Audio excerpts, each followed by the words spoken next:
Shabbat Shalom. As many of you know, I just returned from Israel, 2 weeks in Israel this past Monday, and it was wonderful to be back in the Jewish state after not having been there for 6 years, many of which were because of COVID.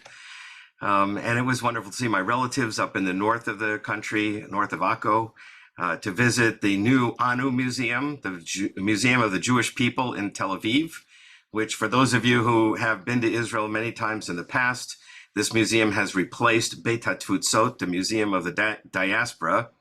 It's now a completely revised and beautifully well done museum about the history of the Jewish people all over the world. I think they've done a magnificent job of updating that museum and making it alive and interesting and telling the Jewish story for 4,000 years. It was also nice to see the Israel Museum again in Jerusalem.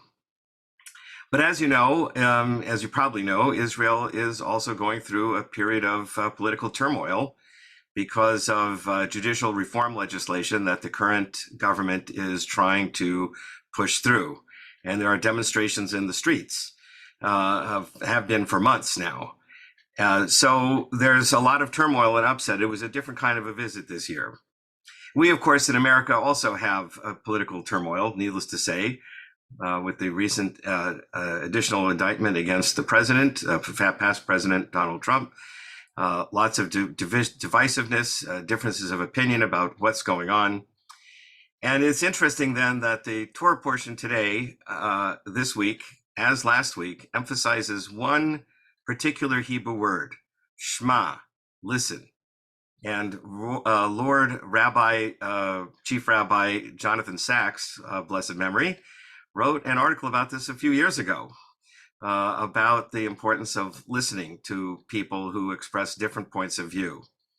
And perhaps if we listen to each other a little more, there'd be maybe a little bit less divisiveness in the country, and we'd at least respect differences of opinion more. So I'll be talking about that Saturday morning. Tonight, Friday night, we're going to be welcoming Jerusalem Peace Builders, speaking of listening. High school students from Israel, Arabs and Jews, Jewish, Muslim, and Christians who've been spending summer camp time together for several years.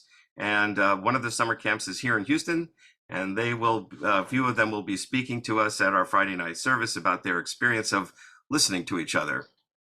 So that's tonight. Tomorrow we'll talk about Parshat Ekev and the importance of listening in my sermon.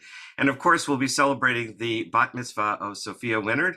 We're very delighted that she is going to be having her bat mitzvah this week. She has a beautiful voice. I look forward to hearing her do her bat mitzvah tonight and tomorrow. So join us for services tonight at 6 and again tomorrow morning at 9:30. And I wish you all a Shabbat Shalom. And let's really try this week especially to listen to each other more. Shabbat Shalom.